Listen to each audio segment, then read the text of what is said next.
এই মুহূৰ্তত এক গুৰুত্বপূৰ্ণ খবৰ বাল্য বিবাহক লৈ একশ্যন মোডত আৰক্ষী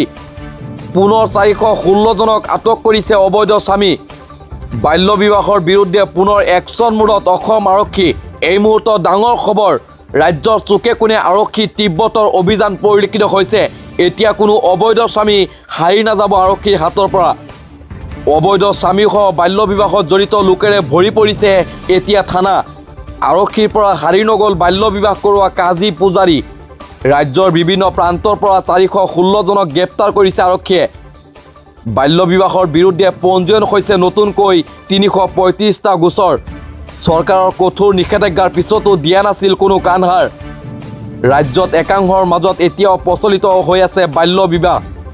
বিশেষকৈ সংখ্যালঘু অধ্যুষিত অঞ্চলত চলিছে এই প্ৰথা বৰপেটা ৰোডৰ বিভিন্ন স্থানত উৰে নিশা চলিছে আৰক্ষীৰ অভিযান বাল্য বিবাহৰ জড়িত মুঠ 12 জনক আটক কৰিছে আৰক্ষীয়ে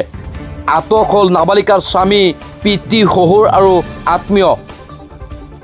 আটকাধীন স্বামী ৰাজিবুল হক আৰছাপ আলী নবীবুৰ ৰহমান মফিদুল ইছলাম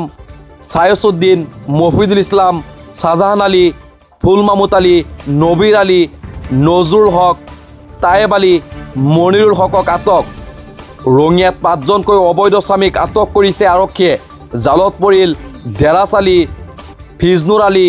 আটক হ'ল হাকিম আলী আতাউৰ আলী ৰজত আলী দক্ষিণ শালমাৰা মানকাছাৰত 32 জন তামাৰহাটত 3 জনক আটক কৰিছে আৰক্ষীয়ে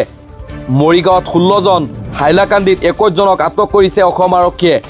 গোলকগঞ্জতো আটক হ'ল বাল্য বিবাহ কৰোৱা 17 জন অবৈধ স্বামী বাল্য বিবাহৰ বিৰুদ্ধে পুনৰ একশ্যন মোডত দেখা গৈছে অসম আৰক্ষী